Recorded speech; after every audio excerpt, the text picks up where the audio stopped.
देखो जिनसटी घटना এটা ভাল জিনিস নুহ কারণ পিলা সমস্ত পিলা এটি গোটে পিলা মানে সমস্তে আসি পাঠ পড়ুଛନ୍ତି যদি তাঁর কৌশি কোর্টর নির্দেশ আছে কোর্টর অর্ডর তো অবমাননা কেହି করে ସେଥିପାଇଁ ତାଙ୍କୁ କିଛି ଦିନ ମହଲତ ଦେବା କଥା କି ବିଭାଗୀୟ ଅଧିକାରୀଙ୍କ ସାଙ୍ଗରେ ଆଲୋଚନା କରିକି ତାଲା ପକେଇ ଦେଲେ ଆମେ ଭାବୁଛୁ ଆହୁରି ଭଲ ହେଇଥାନ୍ତା କିନ୍ତୁ ଏଟା ହଠାତ୍ କିନା ପିଲା ପଢୁଥିବା ଟାଇମରେ ତାଲା ପକେଇବାଟା ନିଆଲି ପ୍ରତି ଶୁଭଙ୍କର ନୁହଁ। ଦେଖନ୍ତୁ ଅଧିକାରୀ କଥା କହିଲେ ସ୍କୁଲର ହେଡମାଷ୍ଟର ଅଛନ୍ତି ତାଙ୍କର ଭିଓ ଅଛନ୍ତି ଏଟି ସମସ୍ତେ ବିଭାଗୀୟ ଅଧିକାରୀ ସେମାନେ ତାଙ୍କର କୌଣସି ଯଦି ତାଙ୍କର କ'ଣ ବ୍ୟକ୍ତିଗତ ଜିନିଷ ଥିବ କିନ୍ତୁ ଏଇଟା ତ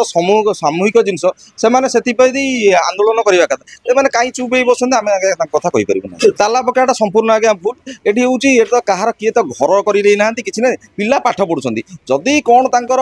ବ୍ୟକ୍ତିଗତ ସମ୍ପତ୍ତି ଅଛି ସେ କହିଥାନ୍ତେ ଆମକୁ ଏତିକି ଦିନ ମହଲ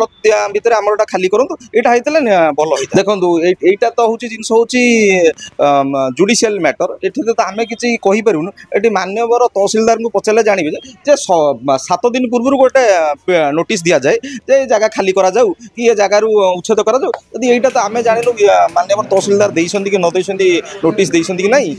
ଯଦି ତାପରେ ନହେଲେ ଡାକବାଜି ଯନ୍ତ୍ରରେ ପ୍ରଚାର ହୁଏ କି ନହେଲେ ନାହିଁ ଗୋଟେ ଡେଙ୍ଗୁରା ଦିଆଯାଏ ସେ କାହିଁ ଆମେ ତ କାହିଁ 7 ଦିନ ଭିତରେ କେବେ ଶୁଣିନୁ କାଲି ହଠାତ୍ କିନା କ'ଣ ଡେଙ୍ଗୁରା ଦିଆହେଇକି କ'ଣ ତାଙ୍କର ସୀମା ନିର୍ଦ୍ଧାରଣ କରାଗଲା। ହଁ ତାଲା ବି ପଡ଼ିଛି ସେଇଟା ବି ଆମେ ଶୁଣିବାକୁ ପାଇଲୁ ତାଲା ବି ପଡ଼ିଛି ଏଇଟା ଗୋଟେ ଭଲ ହେଲା କିନ୍ତୁ ପିଲାମାନେ ରାଜରାସ୍ତାକୁ ଓହ୍ଲାଇବାଟା ଶୋଭନୀୟ କଥା ନୁହଁ କିନ୍ତୁ ଜିନିଷ ଯେତେବେଳେ ପିଲାମାନଙ୍କର ଶିକ୍ଷାରେ ବାଧା ସୃଷ୍ଟି ହେବ ପିଲାମାନେ ନିଶ୍ଚିନ୍ତ ଭାବେ ସେମାନେ ରାଜରାସ୍ତାକୁ ଆସିବେ ଏଠି ତ ତିଳେ ମାତେ କିଛି କରିହେବ ନାହିଁ। ଏଇଟା ତ ନିଶ୍ଚିନ୍ତ କଥା ଯେ ଯେଉଁମାନେ ବିଭାଗୀୟ ଶିକ୍ଷା ବିଭାଗର ଅଧିକାରୀମାନେ ଅଛନ୍ତି ସେମାନେ ଯାଇ ଯେଉଁ ଲୋକର ଜାଗା ଅଛି ତାଙ୍କ ସାଙ୍ଗରେ ଆଲୋଚନା କରି କାରଣ ମୁଁ କାଲି ନ୍ୟୁଜ୍ରୁ ଶୁଣିଲି ଯେ ସେ ଲୋକ ଅଛନ୍ତି ରାଜି ଅଛନ୍ତି ଯେ ସିଏ ବି ଭଲ କଥା କହୁଛନ୍ତି ଯେ ଏମାନେ କୋର୍ଟରେ ଯେତେବେଳେ କେସ୍ ହେଲା ଏମାନଙ୍କ ପକ୍ଷ କେହି ସେଠି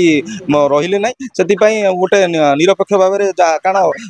କୋର୍ଟ ଆଗରେ ସମସ୍ତେ ସମାନ ସେଥିପାଇଁ ତାଙ୍କର ସିଏ ଯାହା ଡକୁମେଣ୍ଟ ପ୍ରଡ୍ୟୁସ୍ କଲେ ତାଙ୍କ ଜାଗା ଅଛି ସିଏ ନେଲେ ସେ ଲୋକ ବି ଭଲ ଲୋକ ସିଏ ବି କହୁଛନ୍ତି ଯେ ଆମ ସାଙ୍ଗରେ ଆଲୋଚନା କରିବା ପାଇଁ ଏମାନେ କେହି ଆଲୋଚନା କରିବା ପାଇଁ ରାଜି ନୁହନ୍ତି।